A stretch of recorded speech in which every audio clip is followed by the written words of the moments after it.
Elderly fire victims seek assistance in repairing home. GPF destroys cannabis cultivation. In the region, Barbados launches COVID-19 mental health initiative. And internationally, doctors concerned over Trump's touting of unproven treatments. Greetings and welcome to another edition of Channel 2 Headline News Update. I am George Gonzalez. Thank you for joining us. It was either now or never for Canadians stranded in Guyana. According to the Canadian High Commission in Georgetown, today's flight was likely to be the last humanitarian direct flight from Guyana to Canada. In a social media post on Thursday, the High Commission explained that, quote, the second flight, originally scheduled for Monday, April 27th, is now cancelled by Global Affairs Canada due to lack of numbers. This means that the April 24th WestJet flight is the last direct flight returning to Canada. Please book immediately. End quote. The WestJet flight was scheduled to depart from the Chedijagan International Airport at 3:30 p.m. This week, the Guyana Police Force performed a series of successful drug busts that has landed 4 persons in custody and the destruction and confiscation of potentially thousands of kilograms of cannabis. Bibi Bacchus brings us that story. 2 persons were arrested on Tuesday afternoon after officers manning the number 70 police checkpoint uncovered a parcel containing 1.8 kilograms of suspected cannabis. According to the police, the marijuana was located in a bag in the tray of the car. Also on Thursday, a Guyanese man and a Venezuelan woman were arrested in connection with a drug bust made at the Barbados Castellin Region 7, Cayuni, Mazaruni. Reports indicate that the ranks intercepted the couple at the Stellin. After a search of the couple's belongings, the ranks discovered 2.67 kilograms of suspected cannabis concealed in several taped parcels. The couple is currently being processed for court. Also on Thursday, police ranks conducted a 14-hour narcotics eradication operation at Getroy Burbis River. The more than an acre of cultivation had in excess of 4,000 plants, ranging from 2 to 4 feet in height. During the exercise, several fields of cannabis, growing equipment, and a makeshift tent were found and reportedly destroyed by fire. No arrests were made. For Headline News Updates, Bibi Bacchus. Thanks, Bibi. Recently, Iflut Sugar Estate on the west coast of Demerara utilized nearly 300 tons of sugarcane to produce just 1 ton of sugar. A press statement from the Guyana Agricultural and General Workers Union on Thursday said, quote, they learnt from workers this morning, April 23rd, that the Iflut factory over the last 24 hours utilized on average 296.6 tons of canes to produce a ton of sugar. Yesterday, April 22nd, the estate utilized just over 29 tons of cane to produce 1 ton of sugar, end quote. Gawu further explained, quote, in other words, the situation deteriorated by 921%. To put the situation into perspective, the estate, this crop, had expected to utilize just over 12 tons of sugar to produce 1 ton of sugar, end quote. According to the union, this is due to the plant suffering a series of mechanical breakdowns. The workers even claimed that the factory recently suffered 16 mechanical failures in a 24-hour period. In February of this year, a fire partially destroyed the Isla Penitent's home of Maryland, Boston. Now, at a time in which citizens are obliged to shelter in place, Boston, her elderly mother, and grandfather are forced to live in a scorched house. In this report, Esther Sobers tells us that the family is seeking the public's assistance in making the burnt shell of a house a home again. On the 22nd of February 2020, life became all more difficult for Marilyn Boston and her family. On that fateful day, their home on Kiskadee Drive, Northeast La Penitence, was severely damaged by fire. Where a child in the 3rd apartment lit a match, burning up that apartment, and in so doing caused severe damages to my bedroom, and my mom's bedroom got touched up. It has been over 2 months since the residents felt the wrath of the blaze. With no income and no other place to shelter, she was forced to move back into the badly burnt home with her 71-year-old mother and 99-year-old grandfather.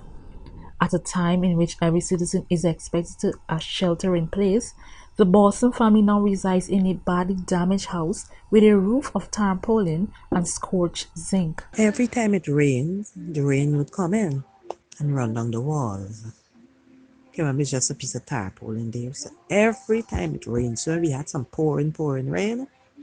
Oh, the water was inside, running down the wall. So you can't put anything on the floor per se, because once it runs down on the wall, it's gonna get wet. And I wasn't prepared to be wiping water every minute. So we put nothing on the floor that can be wet. Though the family has received some form of assistance from the local NGOs, they still desire the public's help in getting their home repaired so it can once again become livable. The assistance is to get the roof, the rafters, and the wall fixed up. Because these houses don't have columns and they're all just joined together. So despite the wall is affected, the walls running across also, they're all cracked and damaged. If you would like to assist Boston and her family, you can contact them on 226-3419. For Channel 2 Headline News, Esther Sobers. Thanks, Esther. GT&T may soon be reopening its retail stores. According to a statement from the company, the move is being considered in light of a system issue that resulted in 1,200 customers having their service cut despite having paid their bills on time. GT&T CEO Justin Ned said, quote, "We are actively examining our payment system to see where something went wrong. But in the interim, we could not in good conscience leave our customers without internet service for any extended period of time." End quote. Ned also noted that the 1,200 customers have since had their service restored and were not charged any penalties. While he hinted at possibly reopening the company's stores soon, he did not specify how serious of a consideration it is. Don't go away. After the break, Barbados launches COVID-19 mental health initiative, and doctors are concerned over Trump's touting of unproven treatments.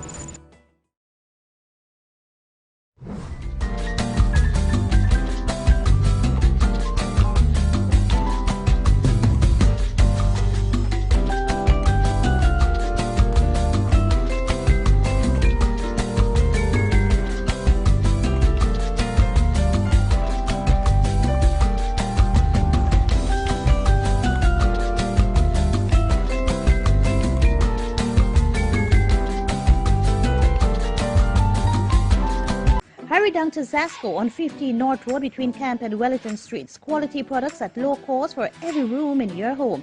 65 and 55 inches high-end 4K smart TVs. Samsung French door fridges. Black & Decker appliances, queen and king size Canadian-made mattresses. German-made pressure pots in 5 to 9 liters. 12-piece pot sets, knife sets, cutlery sets and pans, commercial fans. Samsung smart stoves. Canadian-made 3-piece recliner sofa sets. Air fryers and Hamilton Beach hot and cold water dispenser. For that reliable, prudent, and courteous traveling experience, your choice is G3 Cabs, located at 228-229 Aubrey Barker Road and Beverly Close, South Renfrew Gardens.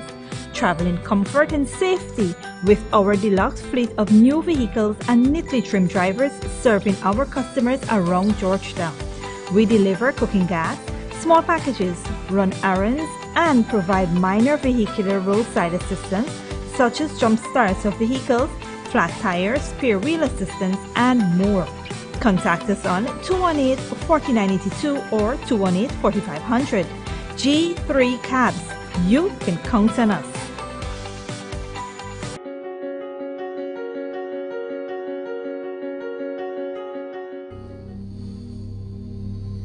This place is really hot. What's wrong with your AC? It's not working. Well, we wouldn't be able to continue this meeting anymore because this place is extremely hot. Wait, please don't go. Here's a company you can call to get your AC fixed. Action Cool. Honey, what's dinner? I had a hard day. I'm sorry you have a hard day, but guess what, babes? I didn't cook today because the stove is not working. Having trouble at home or at the office? Then call the professionals at Action Cool. Our fully trained technical team have the skills and experience in repairs of all air-conditioned units, refrigerators, gas stoves, washing machines, and a whole lot more. For further information, visit us at 86 Hill and Princess Street, Mandela Avenue, Georgetown, or call us on telephone number 225-7867.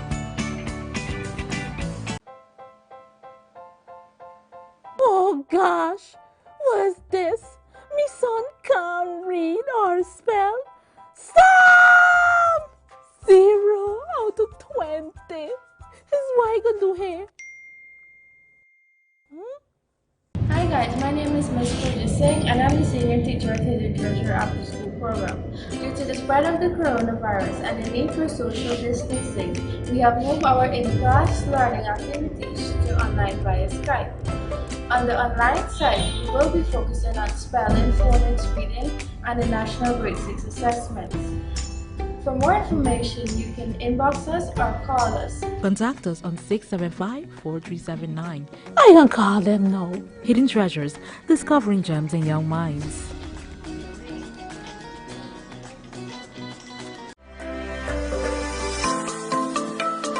We can reduce the risk of contracting viruses by strengthening our immune system, and one way of doing this is by eating as healthily as possible to support optimal immune function. Micronutrients essential to fight infection include vitamins A, B, C, D, and E, and the minerals iron, selenium, and zinc. Here's what we need to know about the foods we can eat to get them. Vitamin A is found in fish, egg yolks, cheese, nuts, seeds, whole grains, and beans. Vitamin B9 folate is abundant in green leafy vegetables, beans, nuts, and seeds, and it's also added to a lot of the flour that we use in Guyana. Vitamin B12 is found in animal products including eggs, meat, and dairy, and also in some fortified milk. Vitamin C and vitamin E helps to protect our body when we're fighting an infection. Good sources of vitamin C include oranges, lemons, limes, tomatoes, and cherries. In Guyana, one of our cherry has the amount of vitamin C needed for the entire day for a person. Vitamin E is found in nuts, green leafy vegetables, and vegetable oils. Although sun exposure allows the body to produce vitamin D, food sources including eggs, fish, and some milk and margarine brands may be fortified with vitamin D, meaning some extra has been added. Most people need just a few minutes outdoors most days to get enough of the vitamin D needed. And beyond diet, there are other measures you can take to stay as healthy as possible. No smoking, reduce the intake of alcohol or none at all, exercise every day, and sleep and rest well. And please remember to reduce your intake of sweetened and carbonated beverages and drink lots and lots of water.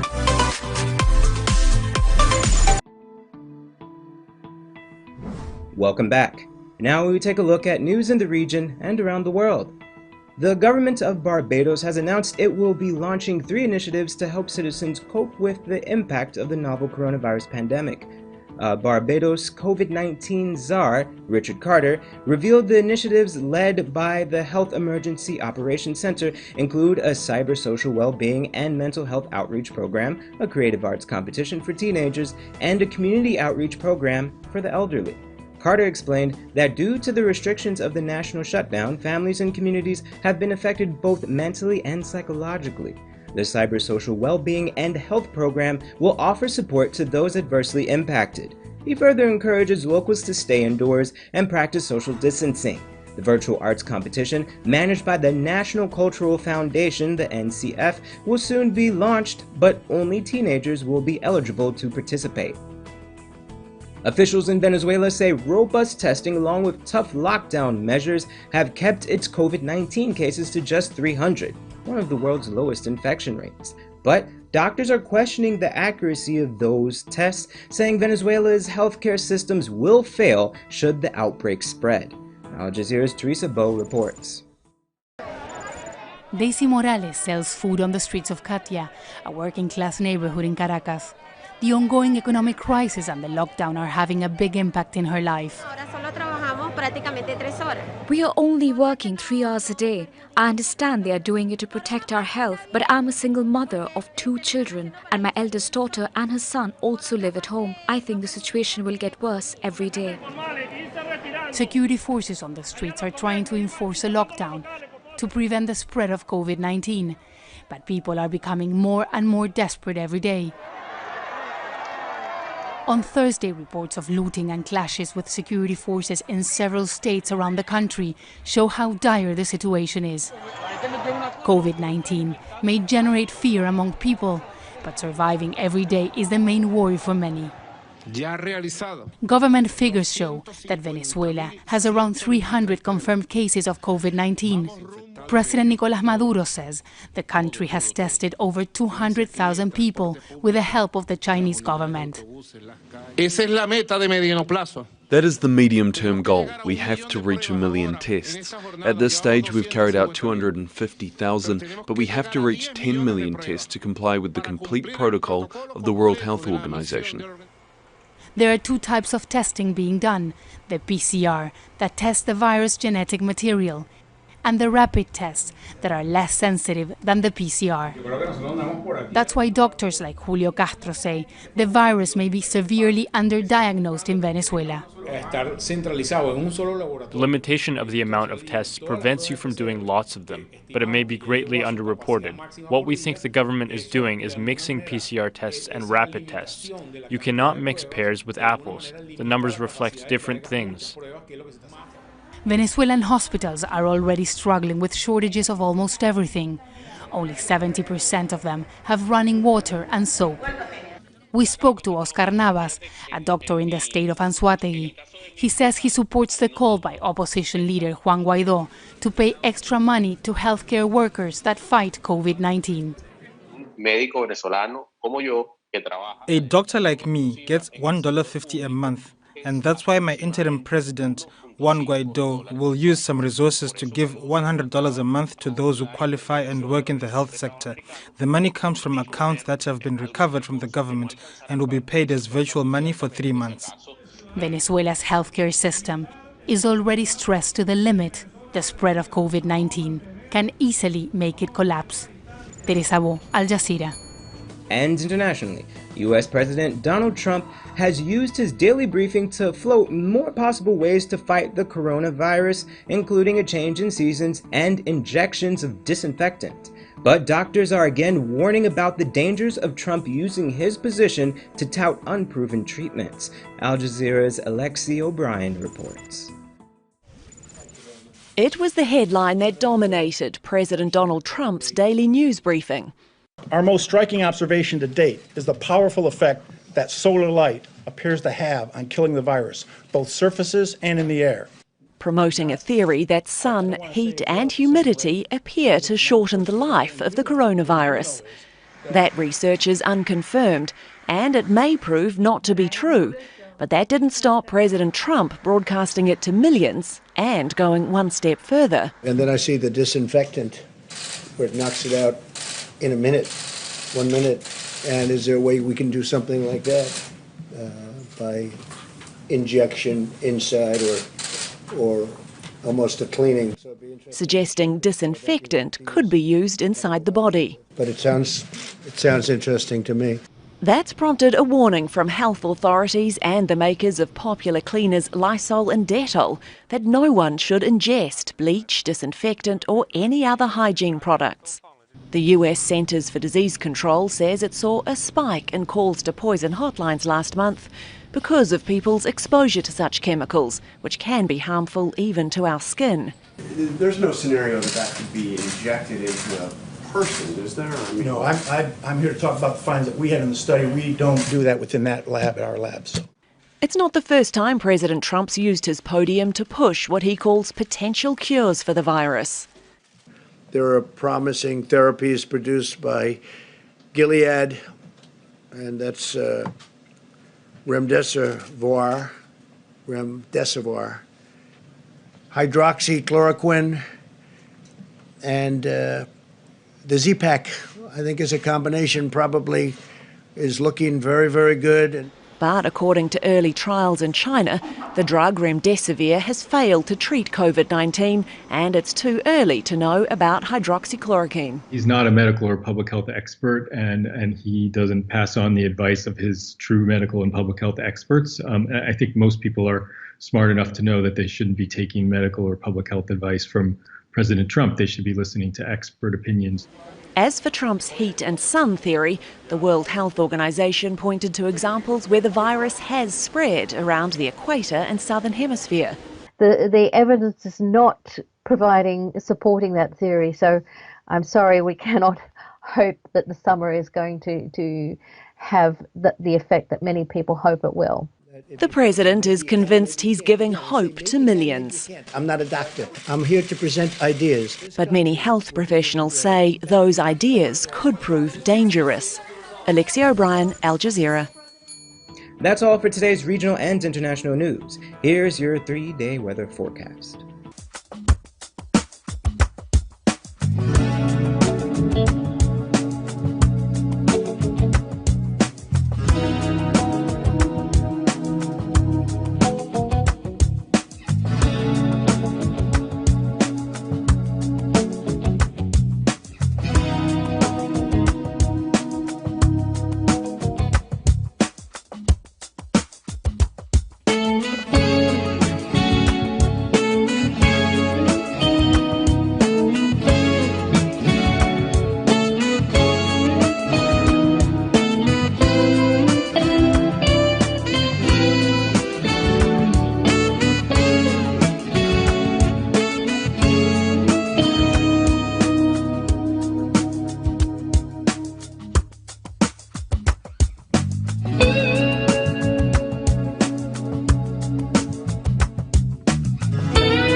That's all for this edition of the Headline News Update. Tune in Monday at 7 p.m. for another episode. Be sure to subscribe, like, and follow us on Facebook and YouTube. Also, visit our website at headlinenewsguyana.com for all the news that we couldn't fit in this newscast. Until then, take care.